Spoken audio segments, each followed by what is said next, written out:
All right, so welcome in everybody. Happy Wednesday, one of my favorite days of the week. I actually look forward to this. So lucky me, I have a job that I really enjoy. So anyway, before I dive in, does anybody have anything they'd like to share? Um, okay, screen share.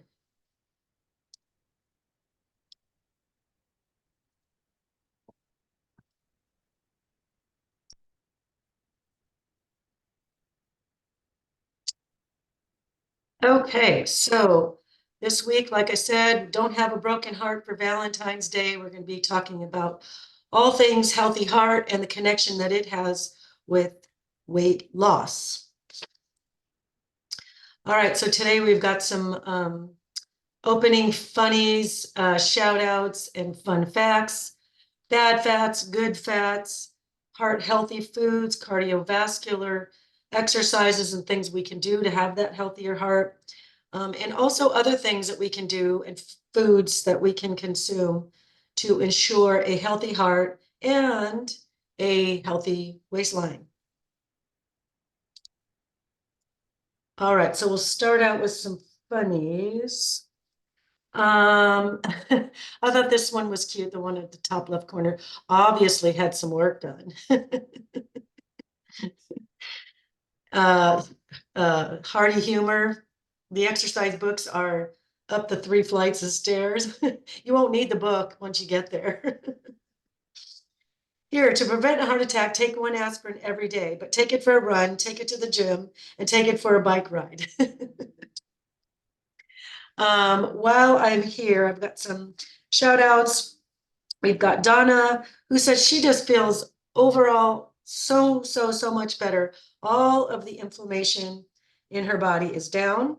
Kelleen, along with feeling really great, and I'm not even sure what this means because it came via email, but she said the wrinkles in her hands are even gone. And she's new, so she's already seeing some really super positive results. So good for you, Kelleen. And then Dave came in at 14 pounds down, and he just started towards the end of January. So he's really embracing all of this, the program. So good for you guys. There's so many more of you doing so well. Lots of weight loss, lots of off medications, lots of feeling better. So congratulations to all of you for that. So I could go over the anatomy of a heart, but I thought it would be a little bit more fun to not do that. But I do have some fun facts. I mean, if only we could learn about all this stuff, but I think you're here just to kind of learn more about how to have the healthy heart and lose weight. So just a couple of fun facts. Did you know the heart weighs between 7 and 15 ounces? Um, People joining in. All right, newborns have a very fast heart rate. They're anywhere between 70 and 190, whereas us humans, we're at 72 at rest. So it's quite a big difference. The heart beats about 100,000 times a day or 3 billion times in your lifetime. And did you know 2,000 gallons of blood are pumped through your veins and arteries every single day? And did you know heart attacks are the most common on Monday mornings? There are 60,000 miles of blood vessels in the body. 60,000 miles. I think that's a trip around the earth, probably a couple of times. I think it's 20,000 is the earth. So that's a lot of miles. Did you know men and women have different heart attack symptoms? Women feel uncomfortable, squeezing, pressure, pain in the chest, one or both arms, whereas men, they have the typical heart attack symptoms, also pain in the arms, neck, back, jaw, shortness of breath, and heartburn.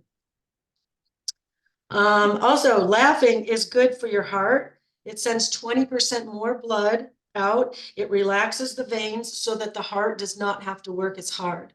So instead of those scary movies or there's really intense movies, go to the comedy show. It's healing for a lot of things, but a healthy heart is one of them. Did you know that the aorta, so here's this red one on top here, that's your aorta, and it is as large as a garden hose. So that's your main artery there. And then lastly, a broken heart can feel like a heart attack. Symptoms eventually go away, but some people actually, when they get their heart broken, they actually feel like they're having a heart attack, and which is unfortunate, but it's not, and it does heal, or it can heal. And so there's that. All right, so let's dive right in. So let's talk about what we're looking for on our label reading. We did label reading several weeks ago, but just to recap on that, we've got, your serving sizes, your calorie counts. What we're going to be really mostly interested in today is fats, because that's what's going to make a difference for your healthy heart or not. So like this particular item has 12 grams of fat. Is that good or bad? I don't know. It depends on where the fat's coming from. But as you can see, oops. As you can see, it's got 3 grams of saturated fat and 3 grams of trans fats. So those trans fats are pretty bad. I'm going to go over those in just a minute. And it's also got 30 grams of cholesterol and 470 milligrams of sodium. Those things are all going to matter for a healthy heart. I would say that the cholesterol is not so bad. Sodium, you want to get maybe 1,500 to 2,000 in a day. So depending on what else you've done, this may or may not be a good source. But that's something when you're looking at your label reading, what you're wanting to look for. And so as a reminder, if something is 5% or less, it's considered low.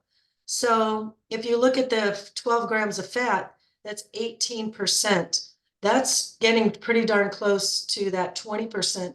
So that's almost considered kind of high fat. Okay.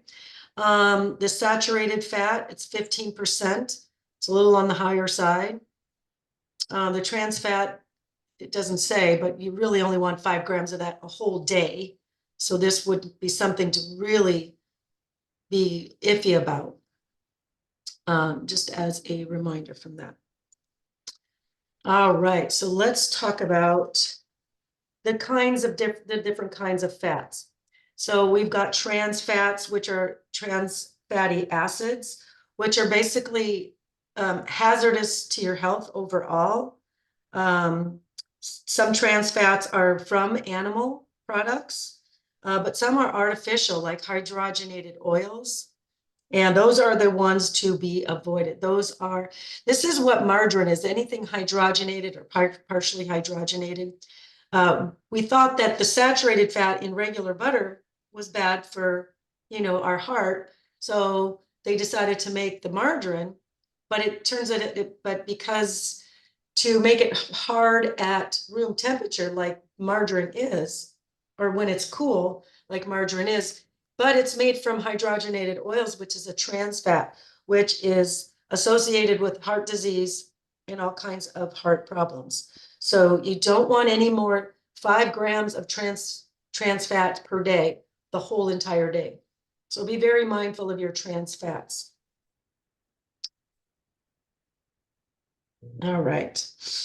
Then we've got saturated fats. They're not as harmful as the trans fats by comparison, but it still impacts your health. It is things like butter. We do want to have grass-fed butter, so it's natural, your body understands it, and it's coming from a healthy cow. But that's also saturated fats comes from things like butter, cheese, other dairy products, stuff like that. Women should get about 20 grams of saturated fat, no more than that per day, and men are at about 30 grams. And then you've got polyunsaturated fats and monounsaturated fats, and these are more of your healthier types of fats. All right, so let's go into those. So we got trans fats, saturated fats. And that's going to be like your pepperonis and your salamis. And biscuits have a lot of trans fats. Here's your margarine, trans fat.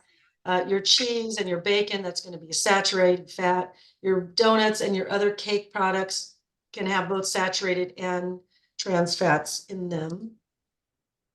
Like I said, the hydrogenated or partially hydrogenated oils, which is artificial, your body doesn't know. And it's been said that the margarine is like one molecule away from plastic. So it's just fake food. We want to stay away from fake food. Keep it natural. I showed you bacon on here. And yes, if you're on the program, we've asked you to stay away from pork and bacon. And well, bacon is pork. But for me, in a pinch, if I'm going to do bacon, it's going to be bacon. I don't go with fake bacon.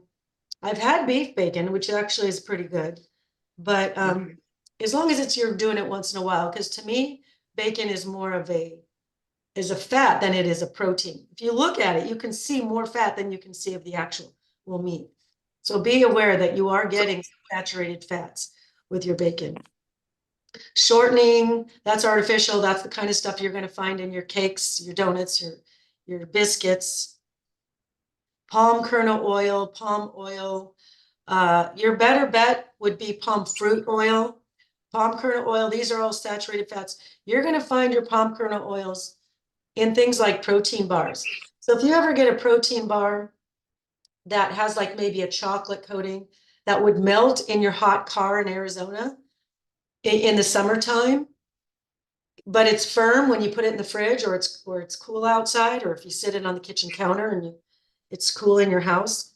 If it's firm at room temperature but melts when it's warm, it's probably got that palm kernel oil, and those are saturated fats and trans fats. So those, you really want to be mindful of those. And your products, when you're looking at that label, technically speaking, it can say 0 trans fats if it has 0.49 or less.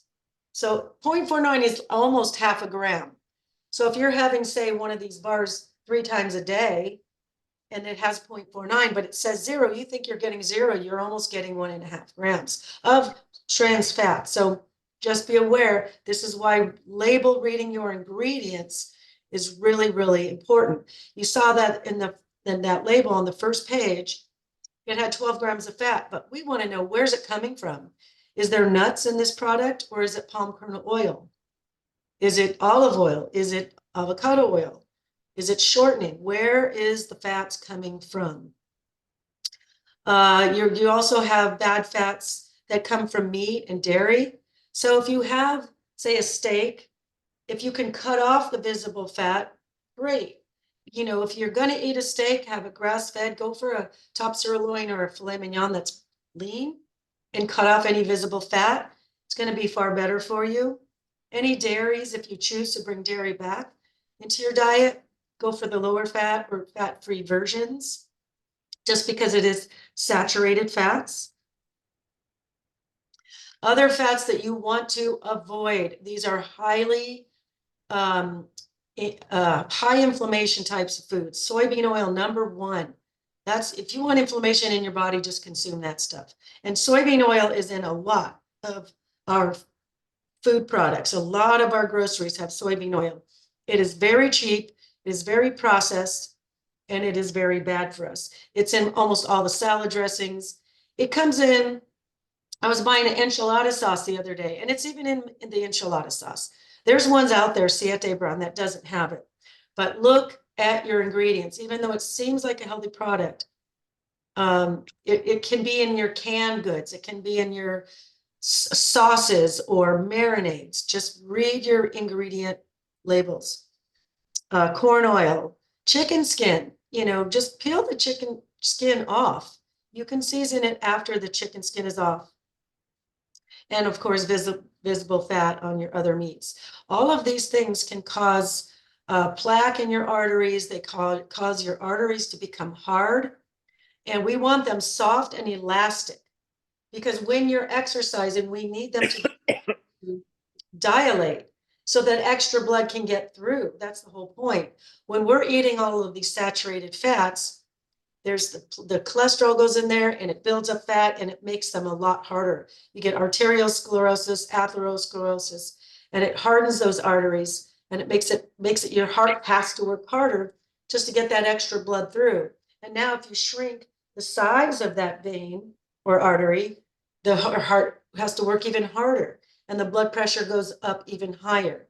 So when we can avoid these kinds of fats, we're doing ourselves a huge favor.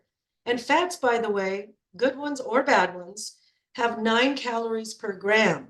So if we're overdoing it on our fats too much, you're really going to be getting an extra, almost double, a little more than double your calories. Your proteins and your carbohydrates have only about 4 calories per gram. So you can see where your fats are double. So eat your fats.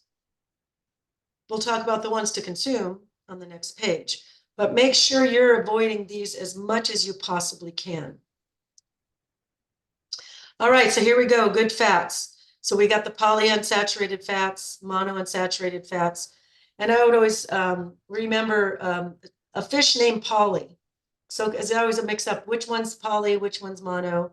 I know mono is avocado, but we've got salmon, trout, tuna, cod, mackerel, sardines, all fabulous, fabulous sources of good, healthy fats. These are really good for your heart, really good for your brain, and good for lowering inflammation in your body.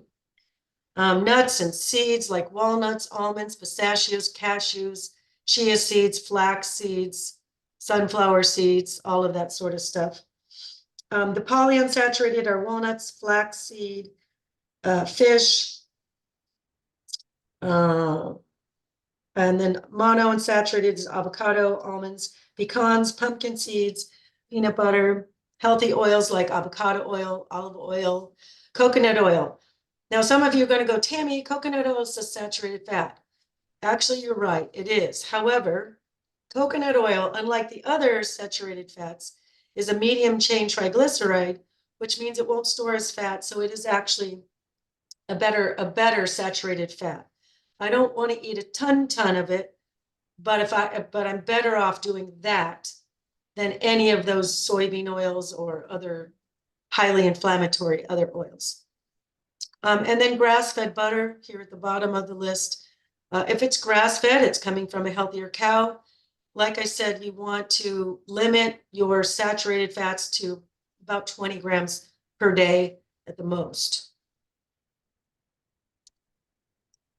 All right, so some other foods that we can enjoy to improve a healthy heart that also help us with weight loss. Beetroot juice. Now, beets and beetroot juice. Now, keep in mind that there's a lot of naturally occurring sugars in that. So you might actually want to get the powder. That might be a little bit better for you. But the reason beetroot juice is on here is because it's a vasodilator. And what that means is it helps stretch out those veins and arteries. So beetroot juice, as you know, a lot of you know, I used to own a vitamin store. I used to have powdered beetroot juice or powdered beetroot, in my pre-workout section for the people that didn't want all the junk that's in all those other pre-workouts like sucralose and other lot of chemicals. But beetroot juice does the same thing. It has the nitric oxide effects, which is the vasodilator. It helps dilate. So it helps lower blood pressure. It helps get those veins and arteries wide open so that when you're working out, you can get the blood and blood to the muscles that it needs. It's also good for great circulation. And I would sell a lot of the pre-workouts and stuff like this right around Valentine's Day. I would sell that to the men a lot on Valentine's Day. Just saying. And happy Valentine's Day. It's next week, just in case you guys wanted to have that information. There, put that in your little back pocket and go. Red and green spinach, also fabulous for a healthy heart. Just your green leafies in general, really, really good for that. Let me see what I had on that. The reason for that is it's high in minerals. It can help improve your blood pressure. The people that were consuming a lot of green leafies had the lowest risk of coronary heart disease. So load up on your spinach, red and green spinach, very, very good. Pomegranates, also very good for heart health, good antioxidant, anti-aging, resveratrol in those. Tart cherry. What did I have on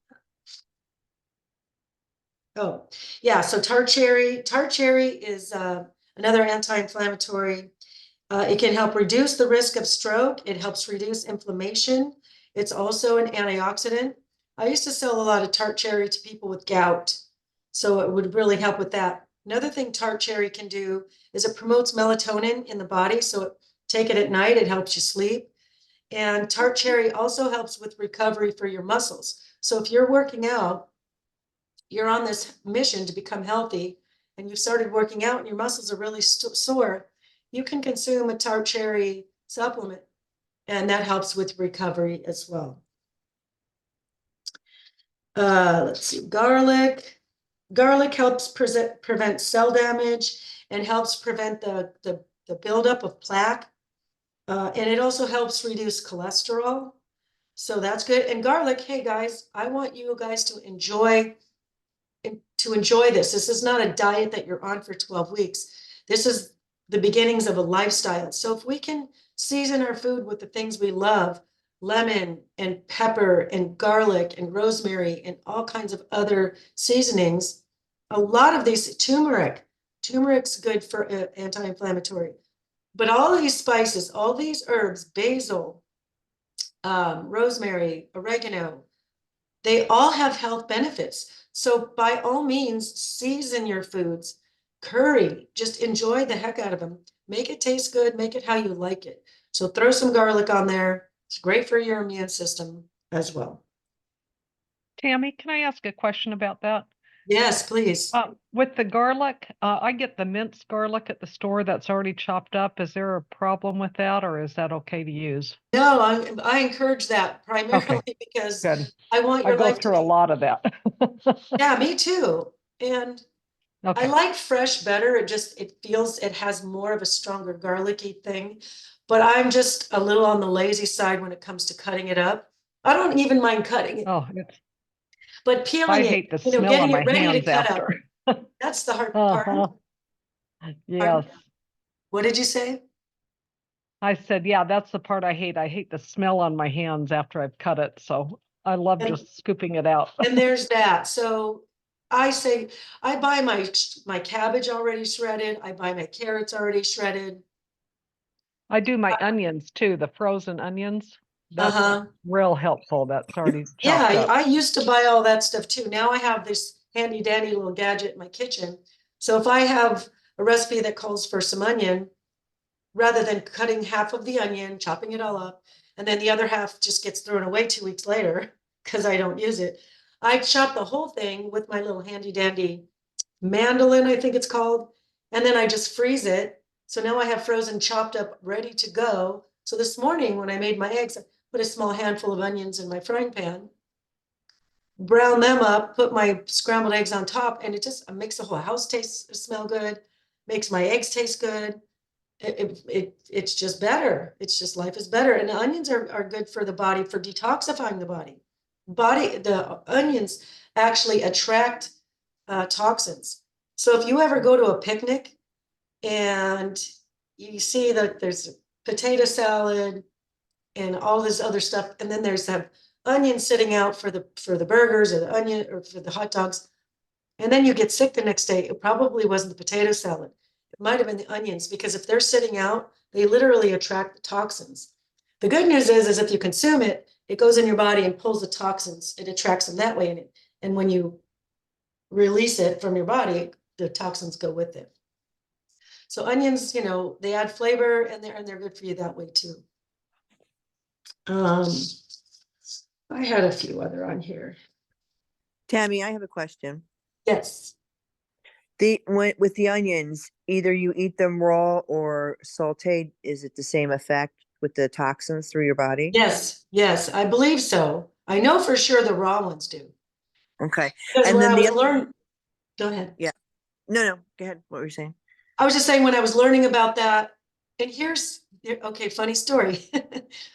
I was just happened to be reading or learning about how onions, this lady who felt like she was coming down with a cold, she Mm-hmm. literally put raw onions on her feet and then put Mm-hmm. socks over them, Mm. slept all night long. She said she felt like she smelled like a casserole. The words were, she smelled like a casserole in the morning, but her sickness was gone.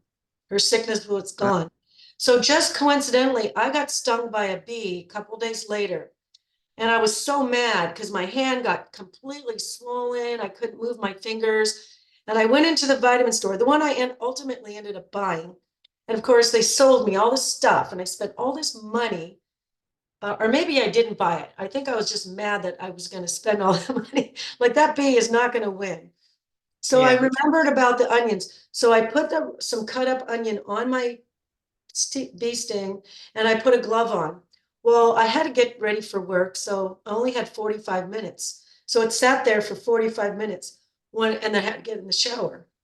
I took it off, I could move my fingers and the swelling went way down. By the next day, I think it was completely gone. And that was a Wow. raw onion. So I don't know for sure if cooked onions will do exactly that, but for sure the raw ones. So the other question I have is about the beets and the beets juice because I'm diabetic and I was wondering if that would raise my blood sugar. So yeah, so for you, I would say if you're going to have the beets, have the whole beet because the whole beet has the fiber. And when you consume something with fiber and sugars like beets, Mm-hmm. it slows the glycemic impact down. So your spike, your blood sugar spike shouldn't be as quickly. It shouldn't be, skyrocketing this way. It should move up a little bit slower. Now, you don't want to eat a barrel full of beets because it's a No. carbohydrate. So we want to keep that in portion control. But they are good for, like I said, vasodilation and circulation that way. And beets are great for detoxifying the liver as well. So, and your liver is the only organ in the body that helps metabolize fat. So for those two reasons, it's also good for weight loss. But if Okay. you're diabetic, check yourself. See Yeah. if the beets are bothering you or not. Everybody's Okay. different. Some people can consume certain things and it spikes their blood sugars, and others it does not. So just see how Yeah. you respond to the beets. Yeah, I love beets, so Mhm. okay, I'll try it. All right, so next up, I wanted to give you some numbers. A lot of you on your check-in sheet, which you should be sending me every week. So if you're not, start now. Some people forget. So each week you'll send your journal pages, all 7 days, a week's worth, and then your check-in sheet, which will give me the information how you're doing. But a lot of times, as far as activity, I just see people write walking or activities are improved. That really doesn't give me a lot of information. What you need to know if walking is your choice of exercise, are you doing something proactive to improve your cardiovascular health and burn some extra calories?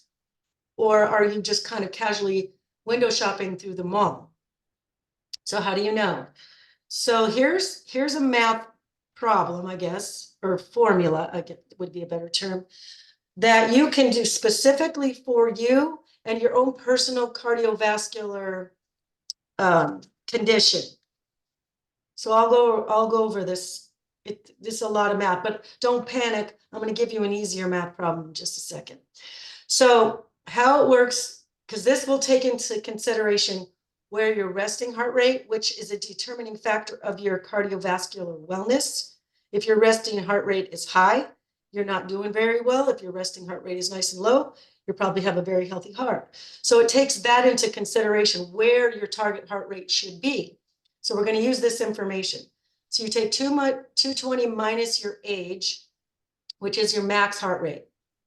Step 2, take your max heart rate minus your resting heart rate.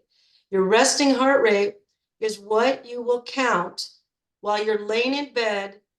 Your feet have not touched the floor yet. Once your feet touch the floor, game over. You can't start counting your heartbeats. You're gonna have to wait till tomorrow. So before your feet hit the floor, watch for a whole minute, count the beats. So say mine was 55. Let's come up with the number 55. If I take my max heart rate, so if I'm 60, my max heart rate is what did I say? Is 160. So if my resting heart rate is 55, that's going to equal my heart rate reserve. Now I take my heart rate reserve, step 3, and I times it anywhere between 60, that's on the lower end, and 70. That's on the higher end. That between 60 and 70 is your fat burning zone. And that's going to give you your percentage of heart rate reserve. Now you take that number and then you add back in your resting heart rate, and that's your target heart rate. So when you're walking or doing whatever cardio exercise, that's the number you want your beats per minute to be. So if I'm 60 years old, I take 220 minus my age, that's 160. Yeah, so 160. So if my resting heart rate is 55, that comes out to 105. That's my heart rate reserve. If I take 105, times it by about 65%, that equals 68. I take 68, I add back in my resting heart rate, which is 55. That equals 123. That's my target heart rate. And that's specific to my condition, if my resting heart rate is 55. If my resting heart rate was lower or higher, that's going to be a different number. Now, the simple math, you guys don't have to do all that. The simple math, which will not take into consideration your resting heart rate and your age, or if you've been sitting on a couch for 40 years or running marathons for 40 years, but just go 180 minus your age. So if 180 minus my age is just 60, then it's 180 minus that's 120. Which is very close to the 123 I came up with. So it's going to be pretty close. And if you're not getting your heart rate up to 120, you're my age with my resting heart rate, then you know you need to work a little harder. And you may not. If you have been sitting on a couch for 40 years, getting your heart rate up that high might be too much for you. That's okay. You're just going to add a little bit more each time. Add another minute, or maybe walk a little faster, or maybe go a little bit higher on your treadmill, a little more elevation. Whatever you can do, and only go for a minute at that target heart rate. Maybe it's 30 seconds at that target heart rate. But if you're managing or tracking your target heart rate, you'll start to see that you can hold it there longer, or hold it up at that higher number longer. Hopefully that's helped. But that's how you're going to get into that fat burning zone and take care of a healthy heart. When we exercise our heart is a muscle. So if you do a bicep curl, you're going to get a stronger bicep, right? We exercise the heart, we're going to get a stronger heart. Every time we exercise our heart, it's stronger. So it's called stroke volume. So with every beat, more blood gets pushed. If it's not a healthy heart, the heart has to go a bunch of times to get that same amount of blood through. So that's why it's important to do this kind of stuff. And it's beating way faster. This is why if we're brand new, sitting on a couch for 40 years, to get to your target heart rate is going to be a challenge, because your heart's beating so fast because it's barely getting any blood through, because it's not efficient. But once it gets more efficient, it's fewer beats, but more blood. So you get the oxygen, you get the minerals, you get the nutrients to your organs and your cells. Okay. Oh, that was cool how that worked. All right, so other things that we can do. I never know what I'm capable of when I make these PowerPoints. I like the cool little effects, and I don't know what I just did, but I like that. All right, so what are some other things that we can do? Obviously, one is check your blood pressure periodically. Well, I, been a healthy person most of my adult life, and even in my vitamin store, which was very, very, very stressful, by the way. I was robbing Peter to pay Paul with my bills each month. It was just a challenge. But I had a customer come in, and he was a triathlete, the picture of health. And he comes in and he says, I have high blood pressure. And I'm like, You, no way. I go, let's go back and check it. Because I had a blood pressure cuff in the back of the store. And so I check his blood pressure and sure enough, it was pretty high. And I'm like, huh, that's weird. I mean, to look at this man, gorgeous, by the way, just gorgeous. But to look at him like, how are you having high blood pressure? I knew he was a triathlete because he told me. And so I thought, oh, let me check on mine. So I checked my own blood pressure. Well, I found out mine was really high. But I hadn't been, I guess I wasn't going to the doctor or checking it as often because I was typically low in most of my adult life.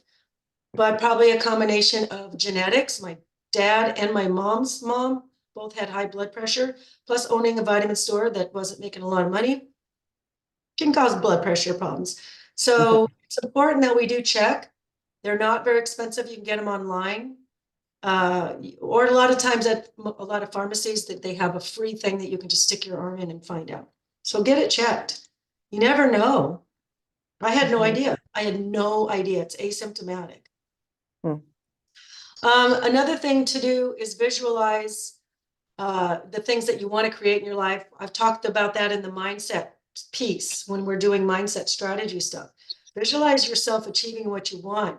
That feels good. That's exciting. That's calming. That feels good in your heart and your soul. Doing meditations, it's also very calming. Prayer, gratitude, writing in your gratitude journals. All of these things can lower your blood pressure.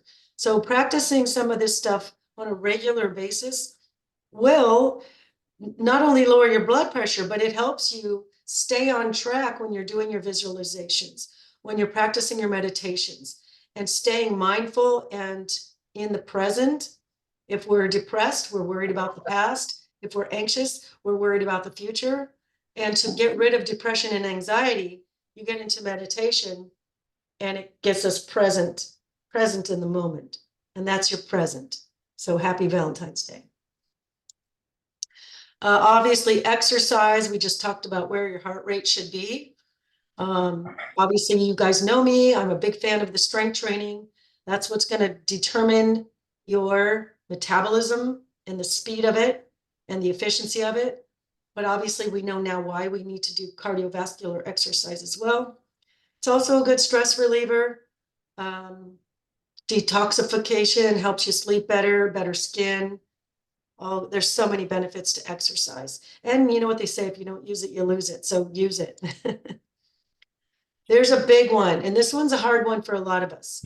We're addicted to social medias. We're addicted to those dopamine hits, just swiping through TikToks, all that stuff. And the negative news, the politics these days, it's very, very, very divisive. Getting away from people, situations. Sometimes we work with those people. Sometimes we live with those people.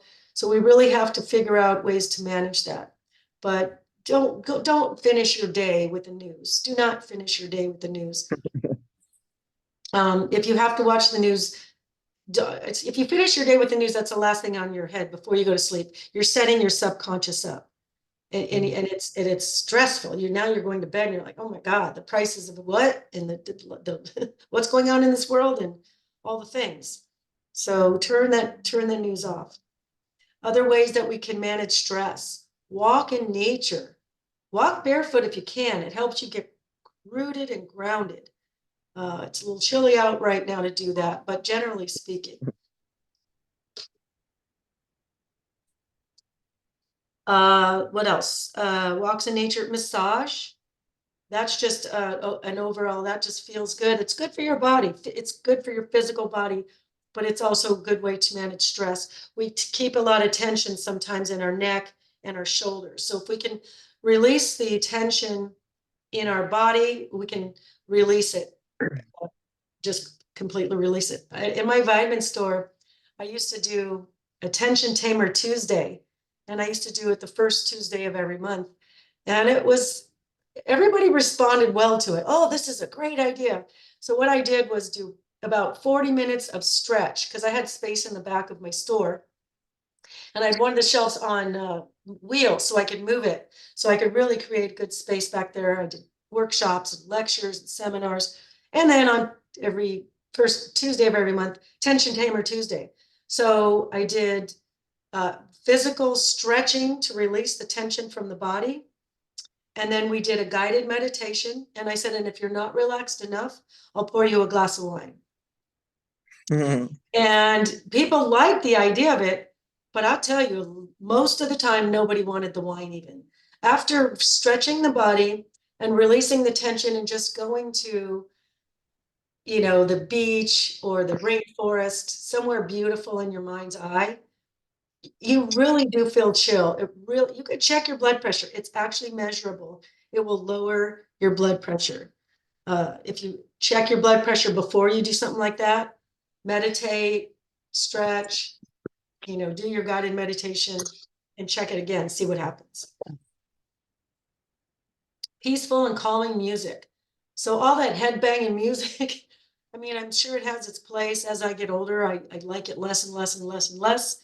I grew up with rock and roll, and now, of course, I love my country music, but peaceful, calming music, there's something to it. And there's certain hertz. If you go onto YouTube and go like, what are they, like 432 hertz, there's different ones that bring calm to your body. And so calming music, that's why spa music is played in spas. If you think about it, they don't have rock and roll playing in the spas. They have that spa music. It's there for a reason. It is literally calming. Mm. So those are ways we can manage our stress to take care of our blood pressure. And then finally, laughter. What did I have? Oh, I said that in the beginning. Laughter is very good for the heart. It's good for lowering your blood pressure. It's good for becoming more present. And it's just good overall. You feel good. There's nothing that feels better to me well, there's a few things, but not much better than laughter. Laughter is the best thing ever. And Yeah. according to my fun facts, it said it sends 20% more blood through the body. So you're really getting that nourishment, that oxygen, those antioxidants, those nutrients to all the brain and the heart and everything else. The heart feeds itself first. The heart's very smart. It feeds itself first before it even feeds the brain. So anyway, I think we are there. So if you guys want to take a screenshot of the phone number of the office or my email, if you are too shy to ask questions out loud, you can email me your questions. But does anybody have any questions now that they'd like to ask or something to share that they are struggling with or? Um, yeah, can you hear me? I can. Okay.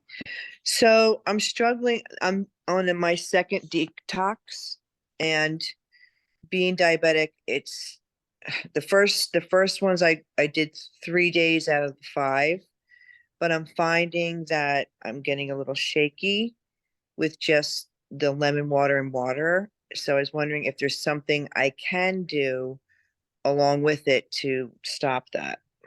So I'm guessing that based on the shakiness, if you're shaky, that tells me your blood sugars are too low. Are you checking? Are you monitoring your? Yeah, I am. I mean, the Are lowest they coming in low?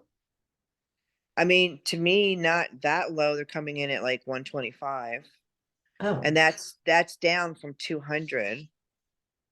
But it's weird. It's kind of, maybe my body's not used to going that low so quickly. I don't know. that could be a real thing. Yeah. Honestly, I would say that would be a good email for Dr. Infantino, just to be Okay. sure. I don't want Okay. to steer you in the wrong direction. And there's plenty Yeah. of people like yourself, perhaps, that are diabetic, pre-diabetic, or very diabetic, that we don't have them do the cleanse, or we take them off the cleanse because of certain things like that. So I would say that would be a good one for Dr. Infantino. Okay. Yeah, I'm gonna ask him because maybe if I did one shake a day plus the water and the lemon water. I mean, I really do like the lemon water. I can drink that. Yeah, so you can always add broth, but before you add the Okay, shake, I would broth. do a green, like a greens smoothie or something. Okay. It's easier to digest, and that way you Okay. still get the break for your digestive system.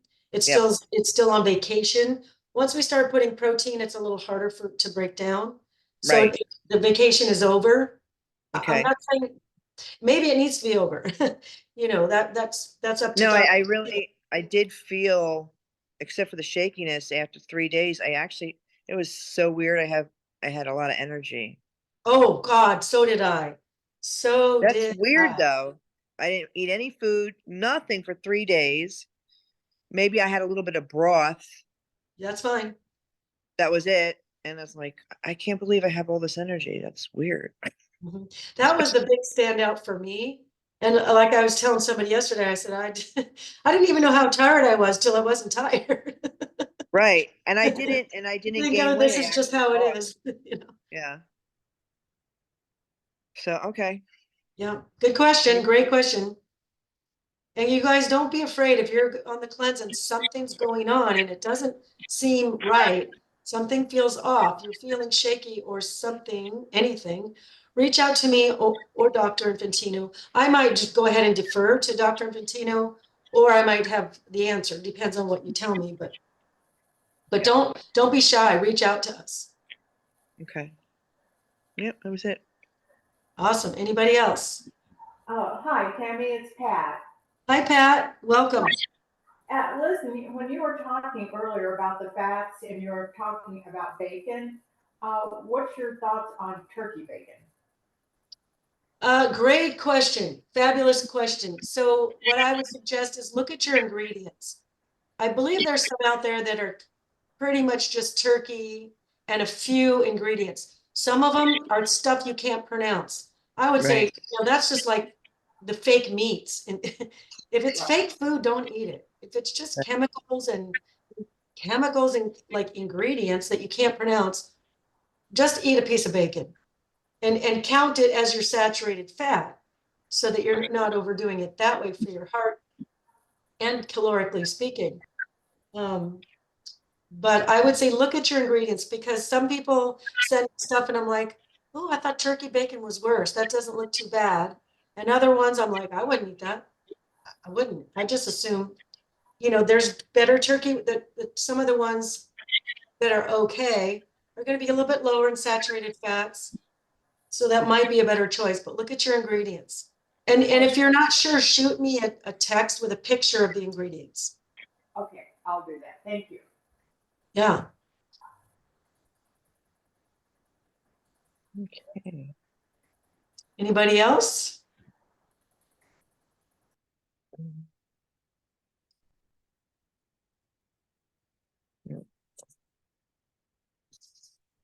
All right. So I'm so glad to see so many of you, past clients, current clients.